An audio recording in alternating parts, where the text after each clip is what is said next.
मेरी 14 साल की पत्नी सुहागरात मनाने के लिए बहुत ज्यादा बेताब हो रही थी, लेकिन मैंने उसे बच्ची समझकर छोड़ दिया कि उसको क्या पता मियाँ बीवी के आपसी रिश्तों का। लेकिन जब आधी रात हुई तो मेरे रोंगटे खड़े हो गए।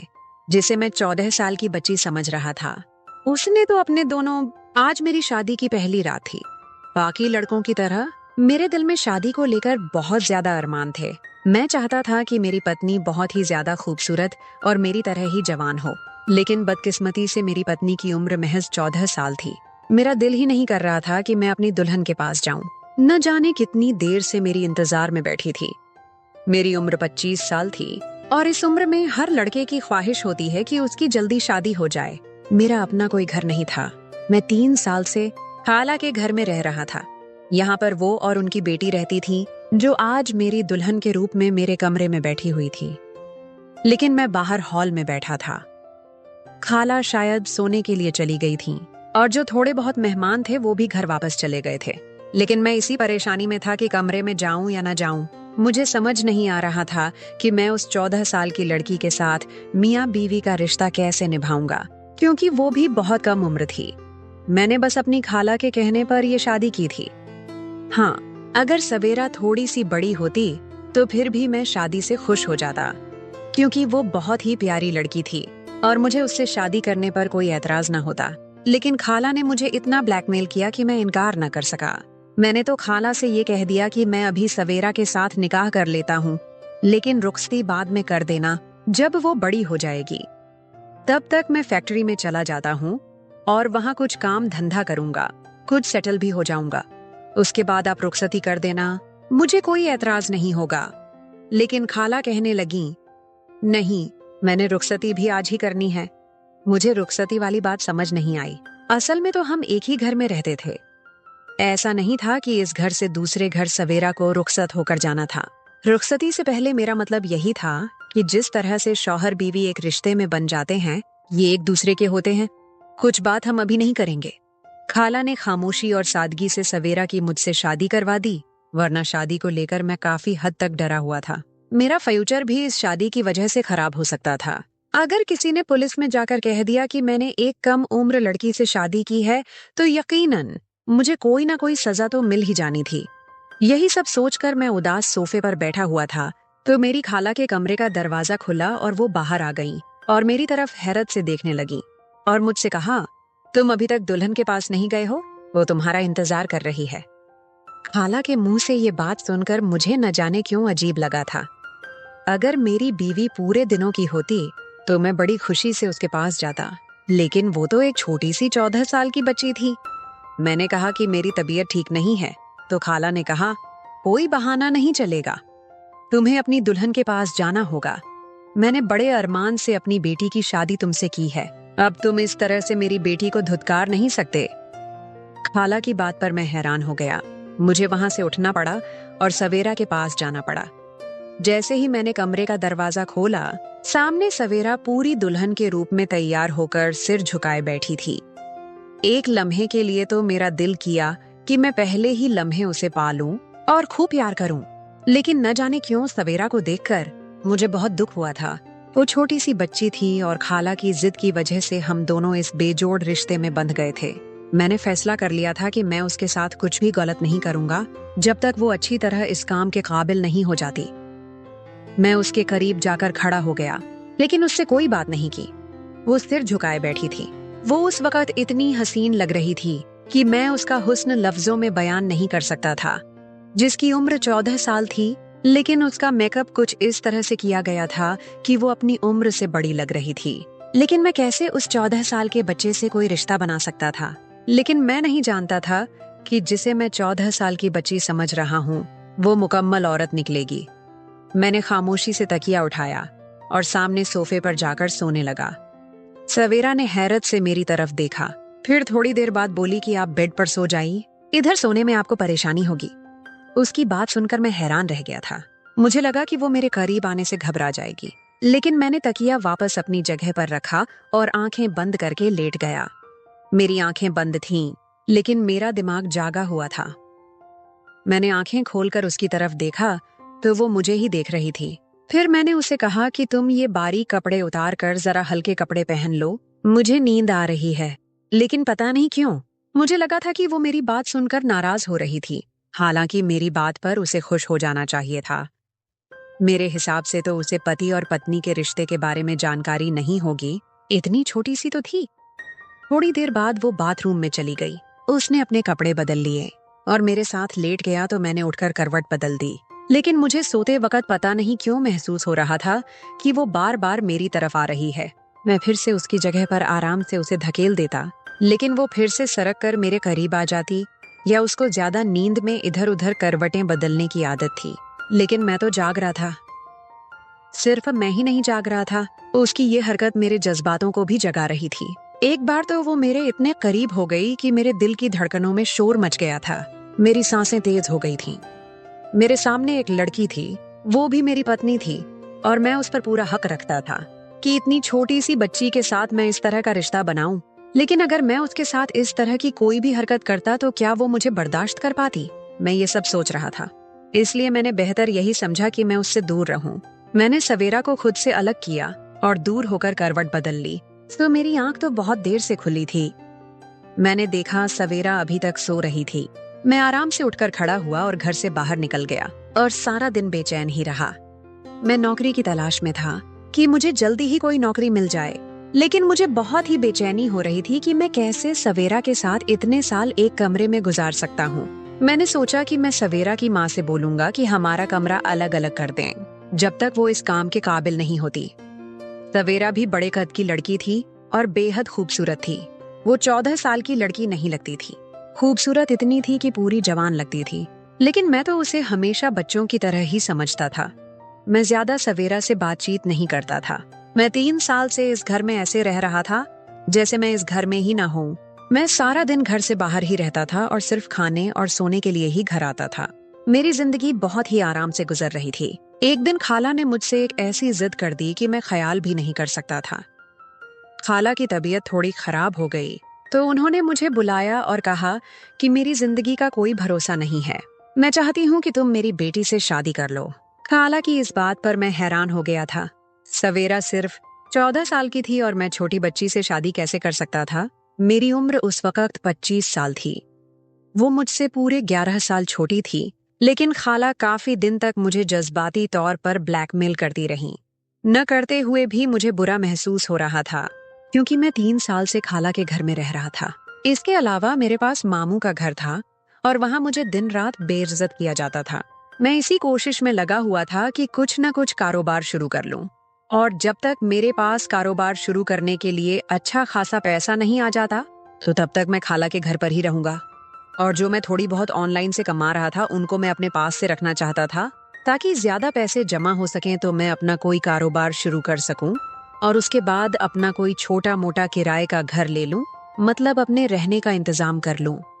पर अब खाला ने मेरे सामने ऐसी बात रखी थी कि जिसे मैं न मान सकता था न ही इनकार कर सकता था। खाला के मुंह पर इतने एहसान थे कि मैं उन्हें इनकार ही नहीं कर पा रहा था। अगर मैं इनकार कर देता तो यकीनन खाला का दिल टूट जाता। वैसे ही वो अभी इतनी बीमारियों से लड़ रही थीं। उनको शुगर हो गई थी। डॉक्टर ने आराम करने की तलकीन की थी और मैं उन्हें कोई सदमा नहीं देना चाहता था। अगर मेरी वजह से खाला को कुछ हो जाता तो मैं जिंदगी भर खुद को माफ न कर पाता।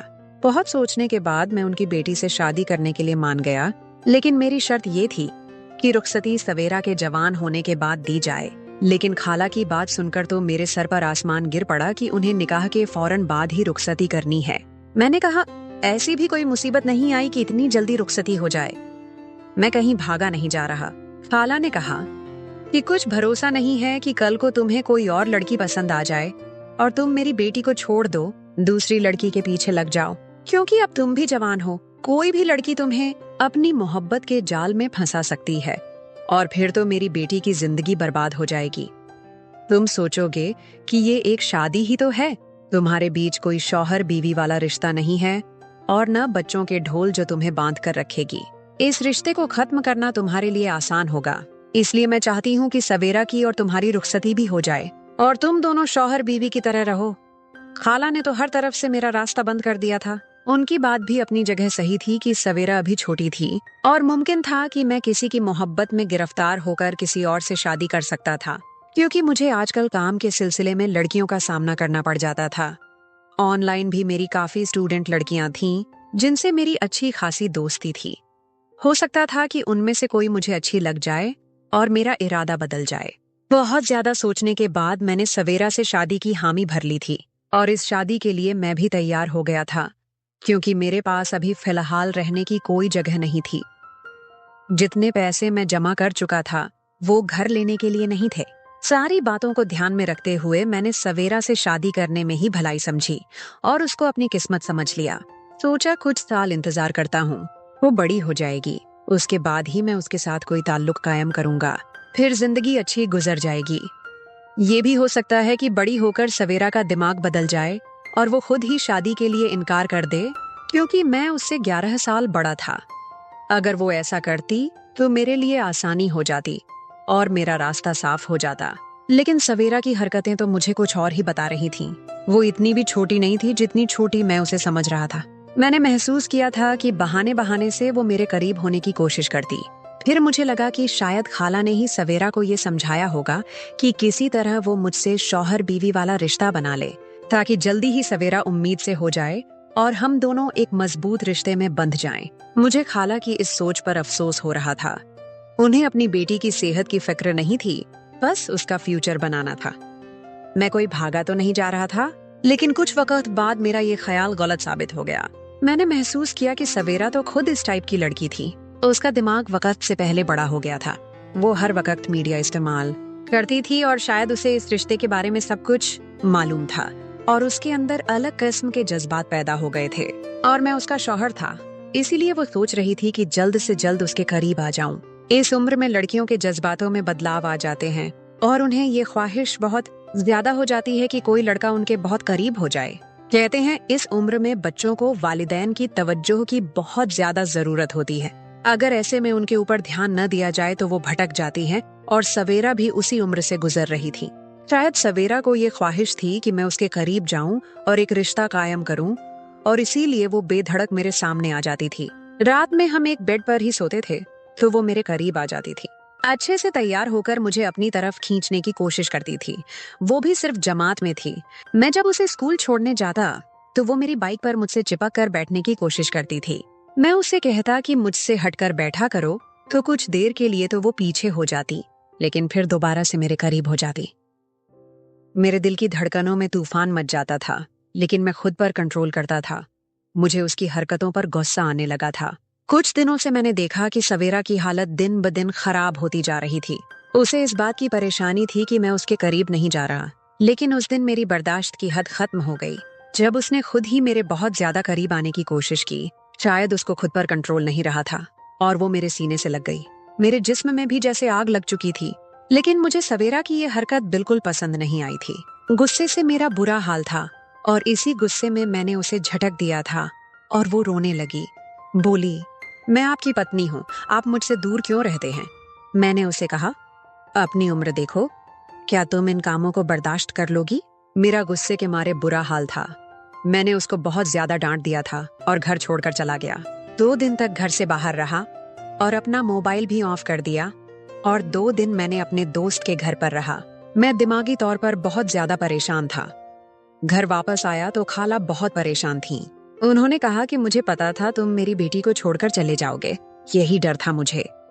मैंने देखा कि सवेरा का रंग पीला पड़ा हुआ था और उसकी तबीयत भी ठीक नहीं लग रही थी। वो शायद मेरे घर छोड़ जाने की वजह से बहुत ही परेशान थी। मुझे पहली बार अपनी गलती का एहसास हुआ था। मुझे उसके साथ ऐसा नहीं करना चाहिए था। वो बच्ची थी, मुझे प्यार से उसे समझाना चाहिए था। मैं कमरे में गया तो सवेरा अपना तकिया उठाकर सोफे पर जाने लगी, क्योंकि उस दिन मैंने गुस्से में उसे बहुत कुछ सुना दिया था कि तुम आज के बाद मेरे साथ बेड पर नहीं सोओगी, वरना मैं कमरे से बाहर निकल जाऊंगा। मुझे अपनी बात याद आई तो मैंने सवेरा को पुकारा तो वो डर गई। कहने लगी, प्लीज बाहर मत जाइएगा, मैं सोफे पर ही सो जाया करूंगी। उसके बाद मैं शर्मिंदा हुआ था। मैंने गहरी सांस भरी और उठकर सवेरा के पास आया, उसका हाथ थामा, उसे बेड पर बिठा दिया। वो मेरे साथ लगकर रोने लगी। मैं उसे चाहकर भी खुद से पीछे नहीं कर पाया, बल्कि उसे और ज्यादा अपने साथ लगा लिया। वो कहने लगी, मुझे पता है कि मैं आपको बहुत बुरी लगती हूँ। अम्मी के मजबूर करने पर आपने मुझसे शादी की है। उसकी बात सुनकर मैंने कहा, तुम मुझे बुरी नहीं बल्कि अच्छी लगने लगी हो और तुमसे दूर रहना मुझे मुश्किल हो गया है। मैं तुम्हारे पास नहीं आ सकता क्योंकि तुम बहुत कम उम्र हो। मैं तुम्हें इतनी कम उम्र में इस मुसीबत में नहीं डालना चाहता। मैंने उसे आज अपना हर दर्द बता दिया था।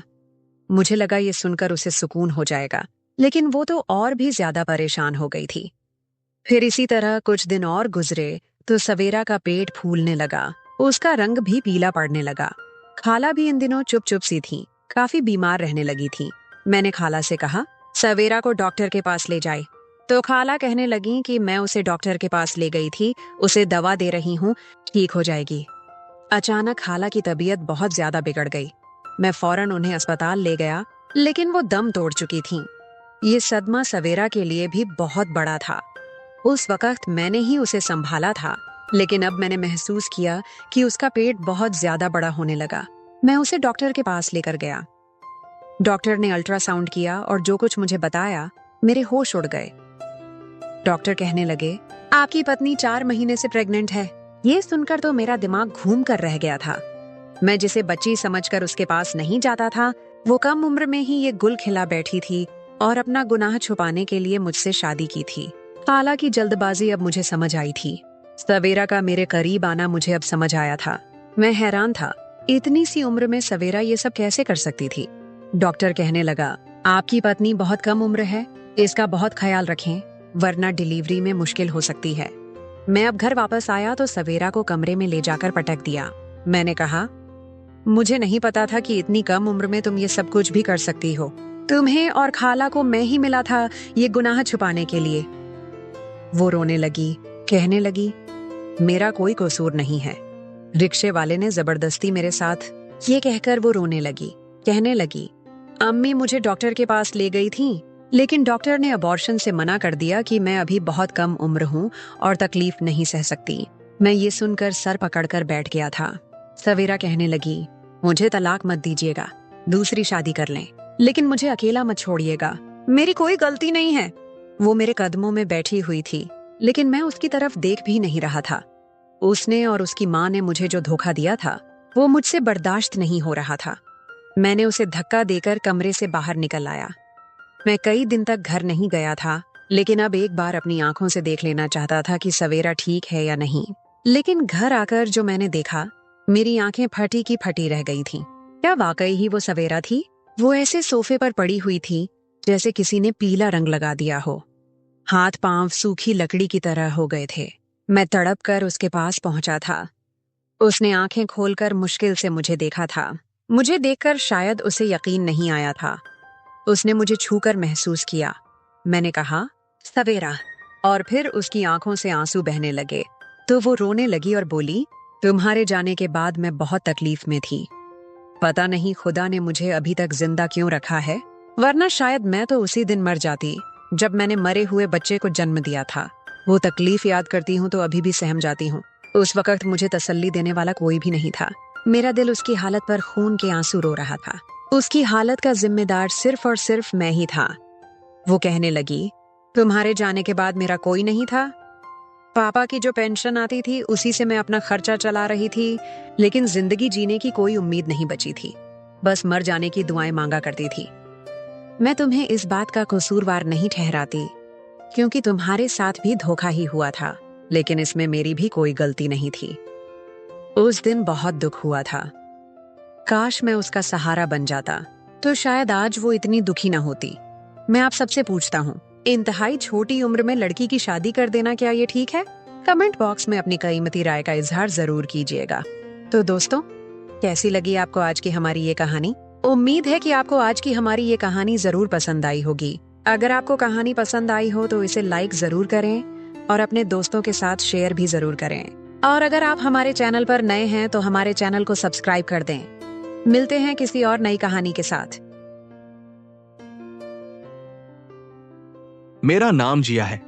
मैं बहुत खूबसूरत थी और मेरी शादी ऐसे घर में हुई जहां सिर्फ मैं और मेरा देवर रहता था। मेरे ससुराल वाले विदेश में रहते थे। वो बहुत अमीर थे। मेरी सास भी नहीं थी। पहले तो मैं बहुत खुश थी कि इस घर में न सास है, न नंद है, न ननद है। लेकिन धीरे धीरे मुझे एहसास हुआ कि यहां रहना बहुत मुश्किल है, क्योंकि ये घर सिर्फ मर्दों का घर था। मैं अपने बारे में किसी से कुछ भी नहीं बोल सकती थी।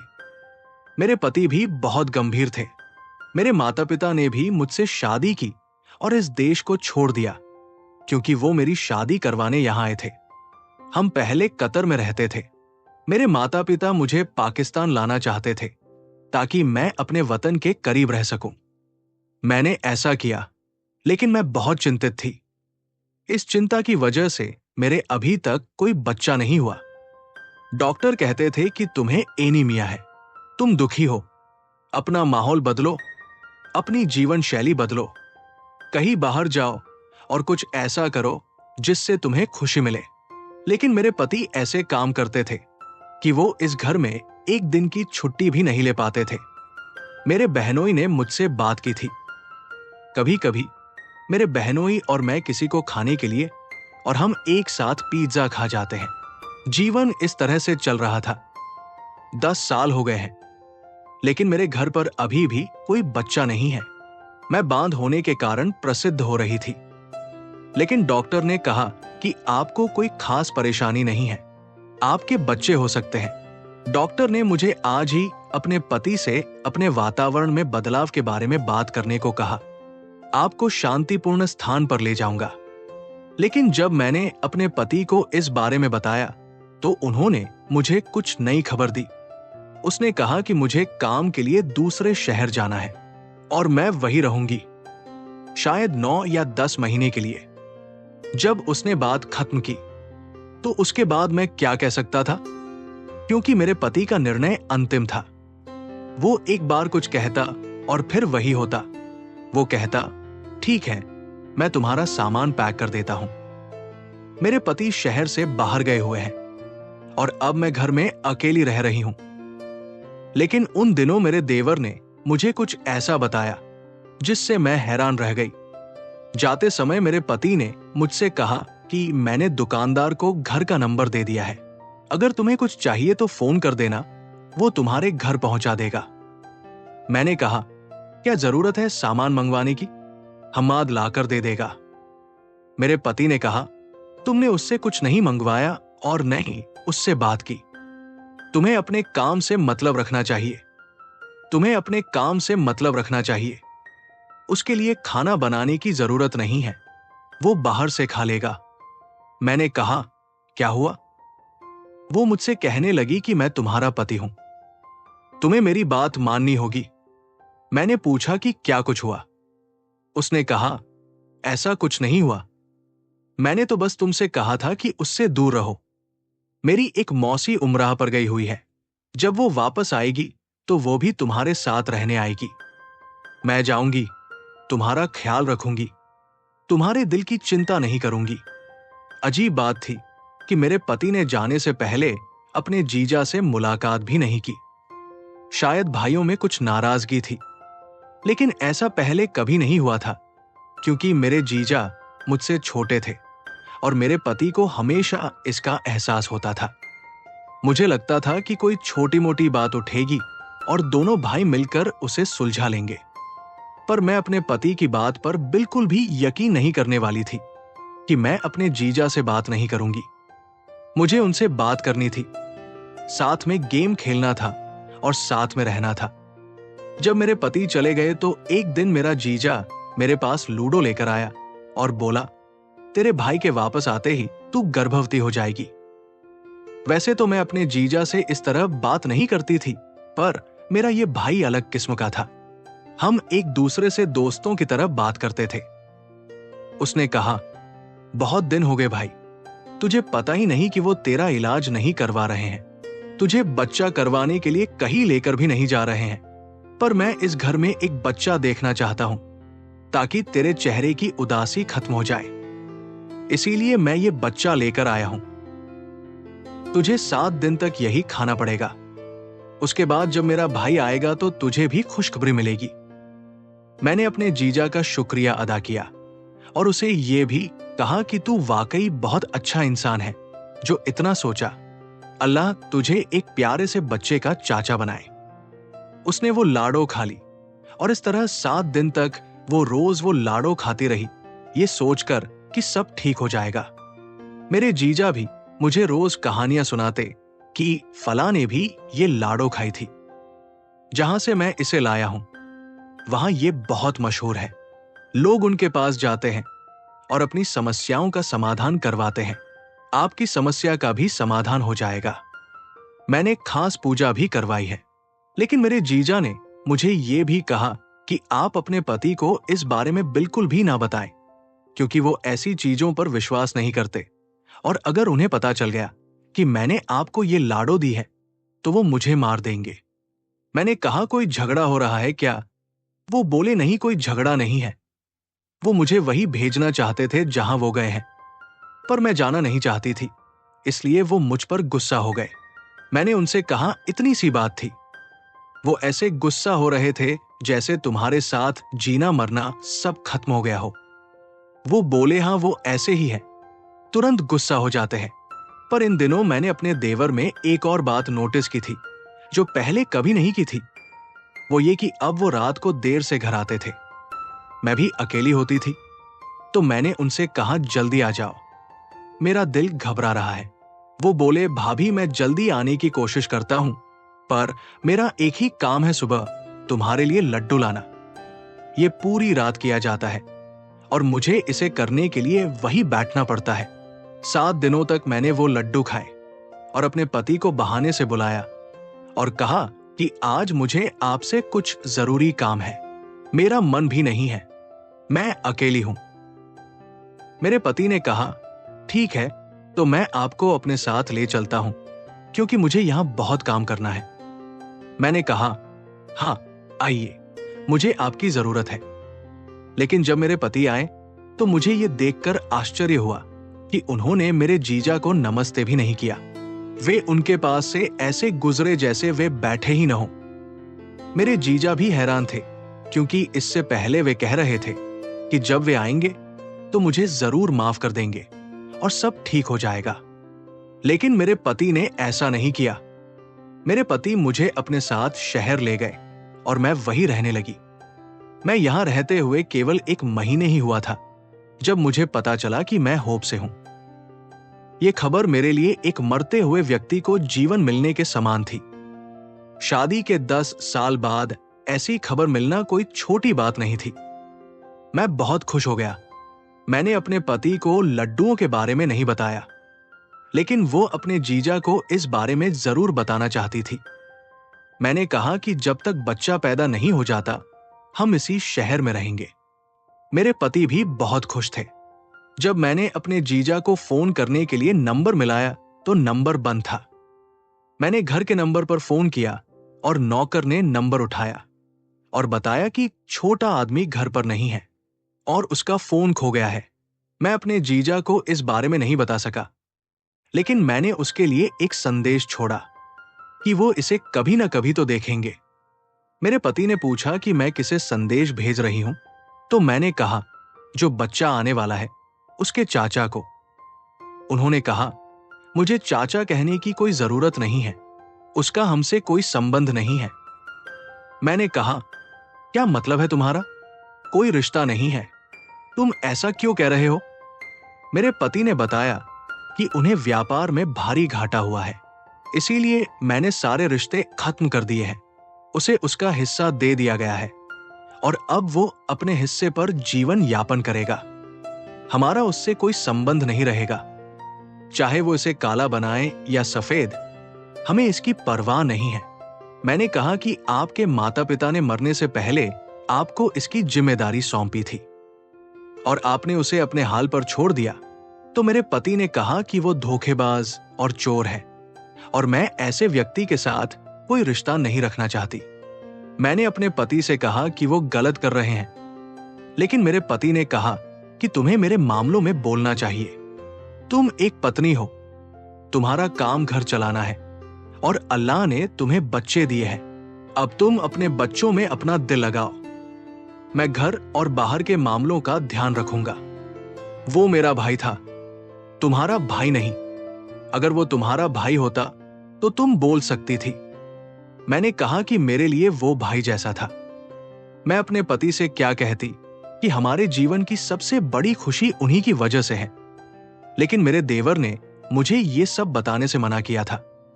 इसलिए मैं चुप रही और सच बता दिया। उसके बाद मुझे अपने देवर को कॉल करने या बात करने का समय नहीं मिला। एक तो मेरे पति मुझे ऐसा करने से मना करते थे, और दूसरी बात ये कि मैं शॉपिंग और आने वाले बच्चे की खुशी मनाने में इतनी व्यस्त थी कि मुझे किसी का ख्याल ही नहीं आया। फिर अल्लाह ने मुझे एक प्यारा सा बेटा दिया जिसकी मैं दिन रात पूजा करती थी। उसे पाकर मैं बहुत खुश थी। मेरा बेटा 2 महीने का था तो मैंने अपने पति से कहा कि हम घर वापस चलते हैं, क्योंकि मैं आपके और इस बच्चे के साथ इस फ्लैट में नहीं रह सकती। हमें घर पर ही रहना है। मेरे पति ने कहा कि घर अभी भी मेरा है, हम वहां जरूर जाएंगे, और अगर मेरा भाई वहां आता है तो मैं उसे इस घर में उसके हिस्से के बराबर पैसे दूंगी। मैंने कहा, हम कुछ भी करें, मुझे घर जाना है। दरअसल मैं अपने बच्चे को घर ले जाना चाहती थी ताकि मैं अपने जीजा से मिल सकूं और उन्हें बता सकूं कि वे बच्चे के चाचा बन गए हैं। हमें बताया गया कि घर बंद है और मेरे जीजा वहां नहीं रहते, लेकिन जब मैं घर में दाखिल हुई तो मुझे लगा कि यहां कोई रहता है। ऐसा लग रहा था जैसे इस घर में कोई महिला नहीं है, और ऐसा इसलिए था क्योंकि मुझे पता चला कि घर की हर चीज का इस्तेमाल एक महिला करती थी। ऐसा लग रहा था कि वो महिला है, लेकिन वो, इसीलिए मैंने इस पर ध्यान नहीं दिया। मेरे साले वहां आए। मैंने बच्चे को उसके सामने बढ़ाया और कहा, देखो, ये तुम्हारा भतीजा है। मेरे पति भी वही बैठे थे, लेकिन मैं फिर भी अपनी भावनाओं पर नियंत्रण नहीं रख सकी। तो मेरे साले ने कहा, ये मेरा भतीजा नहीं है। मुझे उसकी ये बात सुनकर आश्चर्य हुआ। मेरे पति को भी बोलना पड़ा, आप बच्चे से प्यार नहीं करेंगे। यदि तुम इतने अहंकार से भरे हो तो इस घर से बाहर निकल जाओ। मेरे पति ने कहा, यहां से चले जाओ। मेरे देवर ने कहा, मैंने कहा, यह मेरा भतीजा नहीं है, क्योंकि ये मेरा बेटा है। यह सुनकर मेरे पैरों तले से जमीन खिसक गई, और मेरे पति के भी। उन्होंने कहा, आप कैसी बकवास कर रहे हैं? आप अपनी भाभी पर किस तरह के बेबुनियाद आरोप लगा रहे हैं? उन्होंने कहा, मैं किसी पर आरोप नहीं लगा रहा हूं, लेकिन वो मेरा बेटा है और मैं इसे साबित कर सकता हूं। यह सुनकर मेरे पैरों तले से जमीन खिसक गई। मैंने कहा, आप किस बारे में बात कर रहे हैं? मैंने भी उनकी ओर इशारा करते हुए कहा, क्या हुआ? आप क्या चाहते हैं? वो आपकी वजह से इस दुनिया में आया और अब आप उसकी जिंदगी के बारे में बात करना चाहते हैं? मेरे पति ने कहा, आप किस बारे में बात कर रहे हैं? जब मैं यहां नहीं था तब क्या हुआ? क्या हुआ? मैंने अपने पति को सब कुछ बता दिया। ऐसा कुछ नहीं हुआ। मैंने सिर्फ 7 दिनों तक उनके द्वारा लाए गए लड्डू खाए। उसके बाद ही हमारा बच्चा इस दुनिया में आया। मेरे पति ने मेरे देवर का कॉलर पकड़ा और कहा, क्या हुआ? तुमने क्या मिलाया? इस लूडो में तुमने उसमें बेहोशी की दवा नहीं डाली। तुमने कुछ भी गंदा नहीं किया। मेरी अनुपस्थिति में मेरे पति अजीब अजीब बातें कर रहे थे, पर मैं ये सुनने के लिए तड़प रही थी, जिसे मैं अपना भाई मानती थी। अगर उसने मेरे साथ ऐसा कुछ किया होता तो मेरी जिंदगी बर्बाद हो जाती। मेरा दिल जलने लगा। उसने कहा कि ये मेरा बच्चा है और मैं इसे हमेशा तुम्हारे साथ नहीं रहने दूंगा। उसने कहा कि तुम टेस्ट करवा लो। हमें पूरा यकीन था कि बच्चा हमारा ही है, इसमें कोई सवाल ही नहीं था। और अगर डीएनए टेस्ट भी होता तो क्या होता? मेरे पति ने कहा कि हम डीएनए टेस्ट करवा लेंगे। हम सब अस्पताल पहुंचे और तुरंत टेस्ट करवाया, लेकिन रिपोर्ट आने में 2 दिन लग गए। सिर्फ मैं ही जानता हूं कि मैंने उन 2 दिनों में कैसे गुजारा। मेरे पति ने मुझे अजीब नजरों से देखा। वो मुझसे बार बार एक ही बात पूछता रहा, जब मैं घर पर नहीं था तो क्या हुआ? आप किस कमरे में सोए थे? आपकी नींद किस समय टूटी? क्या आपको रात में ऐसा महसूस नहीं हुआ कि आप बेहोश हैं और आपको कोई होश नहीं है? क्या आपने सोते समय कमरे का दरवाजा अंदर से बंद कर लिया था? मैं अपने पति के सवालों से परेशान थी। मैंने उनसे कहा कि मैंने ऐसा कुछ नहीं किया, तुम्हें मुझ पर विश्वास करना होगा। लेकिन रिपोर्ट हाथ में आ गई। जब रिपोर्ट वाला लिफाफा खोला गया तो रिपोर्ट मेरे पति के हाथ से गिर गई, क्योंकि रिपोर्ट के अनुसार यह बच्चा मेरे साले का था, मेरे पति का नहीं था। मैं घुटनों के बल जमीन पर बैठ गई और जोर जोर से रोने लगी। मेरे पति ने मेरी तरफ से नजरें फेर ली, लेकिन मेरे देवर ने मेरे सिर पर हाथ रखा और कहा, भाभी, मैंने आपके साथ कुछ नहीं किया है, मैं आपको बता दूंगा। डॉक्टर ने मुझे बताया कि आपकी समस्या इतनी गंभीर नहीं है और इसका इलाज संभव है, लेकिन आपके पति ने कभी आपका इलाज नहीं कराया। इसीलिए मैं आपके जीवन में खुशियां लाने के लिए ये उपहार देना चाहता था। लेकिन मैं किसे प्यार करता था और उससे शादी कर चुका था, इसलिए मैंने पैसे चुरा लिए क्योंकि वो बहुत बीमार थी। लेकिन फिर भी वो हमारा बच्चा चाहती थी। मेरे भाई ने मुझसे झगड़ा किया और उसके कारण उसने मुझसे सब कुछ छीन लिया। वो लड़की अब इस दुनिया में नहीं है, लेकिन उसका बच्चा इस दुनिया में आ गया। और उसी दिन मुझे पता चला कि तुमने एक मरी हुई लड़की को जन्म दिया है। तुम्हारा बच्चा इस दुनिया में आने से पहले ही चला गया था। लूडो की बात तो बस एक बहाना था। उसने तुम्हारे लिए उसमें दवा मिला दी। वो दवा बहुत महंगी थी और बहुत दूर से लाई गई थी। मुझे यकीन है कि इसका असर जरूर होगा, और हुआ भी, क्योंकि तुमने मन बना लिया था। बस इसे किस्मत कहो या कुछ और। तुम गर्भवती हो गई, लेकिन तुम्हारा बच्चा बहुत कमजोर था और पैदा होते ही मर गया। मैंने अपने बच्चे को उस बच्चे की जगह रख दिया, क्योंकि मैं तुम्हारा भला करना चाहता था, और मैं ये भला सिर्फ तुम्हारा कर रहा था, तुम्हारे पति का नहीं। लेकिन फिर मुझे पता चला कि तुम्हारे पति ने मेरा कोई भला नहीं किया और मुझे मेरी संपत्ति से वंचित कर दिया। तुमने मुझे पूरी तरह से ठुकरा दिया। इसलिए मैं अपना बच्चा तुमसे वापस लेने आई हूं। मैं उसके बिना नहीं रह सकती, क्योंकि मेरे पास बस यही बचा है। तुम्हारे पति ने सब कुछ अपने नाम कर लिया है। मेरे देवर की आंखों में आंसू थे। वो बहुत रो रहा था। मैंने उससे कहा कि मैं भी उसके बिना नहीं रह सकती। मैं अपने देवर के पैरों में बैठ गई और उससे कहा कि तुमने हमेशा मेरी मदद की है, मुझे ये बच्चा दे दो। मैं इसे अपना बच्चा मानती हूं। मैं इसे 3 महीने से पाल रही हूं। तुमने मेरे साथ बहुत अच्छा किया है। अगर मुझे पता होता कि मेरा बच्चा इस दुनिया से चला गया है तो मेरी गोद सूनी हो जाती। कसम से मैं उसी समय मर जाती। मुझे अभी भी उसके जाने का दर्द महसूस होता है, लेकिन वो मेरे हाथों में है। मैं अपना जीवन जीने के बारे में सोच रही हूं। मैंने अपने पति से कहा कि तुमने ऐसा क्यों किया? उसे माफ कर दो। उसने जो भी किया प्यार के लिए किया। तुम हमेशा अपने काम में व्यस्त रहती थी। तुमने कभी मेरी तरफ नहीं देखा और नहीं मेरा इलाज करवाया। तुम्हारे भाई ने फिर भी मेरे साथ अच्छा व्यवहार किया, भले ही वो मेरे साथ बुरा कर सकता था। वो सब कुछ कर सकता था जिसकी तुम उससे अपेक्षा करती हो, लेकिन उसने मेरा सम्मान रखा। उसने ये सब मेरे लिए किया। उसने मुझे अपने बच्चे भी दे दिए। अब तुम्हें उसे माफ कर देना चाहिए। मेरे पति ने कहा, जब तुम हमें अपने बच्चे दे सकती हो तो मैं तुम्हें क्यों नहीं दे सकता? तुम जो चाहोगी मैं तुम्हें दूंगा, लेकिन मेरी एक शर्त है। मेरे और मेरे देवर के चेहरे का रंग उड़ गया। मेरे पति ने फिर कुछ ऐसा कहा जिससे हम हैरान हो गए। उन्होंने कहा, शर्त यह है कि तुम्हें अपना बाकी जीवन हमारे साथ रहना होगा, ताकि तुम अपने बच्चे के साथ भी रह सको। मैं अपने छोटे भाई के साथ थी। हमारी आंखों में आंसू आ गए। हम रोने लगे। उन्होंने अपने बेटे को प्यार किया और उसे मेरी ओर ले गए और कहा, यह तुम्हारा बेटा है, तुम इसकी मां हो और तुम इसे कहोगी और मैं इसका चाचा हूं। इसे कभी पता नहीं चलना चाहिए कि मैं इसका पिता हूं और इसकी मां इस दुनिया में नहीं है। मैंने उनका शुक्रिया अदा किया और बच्चे को गले लगाते हुए कहा, यह मेरा बच्चा था। इस बात को 4 साल हो गए हैं। मेरा बेटा 4 साल का है और वो बहुत खुश है। मैं अपने पति को बाबा और अपने देवर को चाचो कहती हूं। अल्लाह ने मुझे फिर से उम्मीद दी है।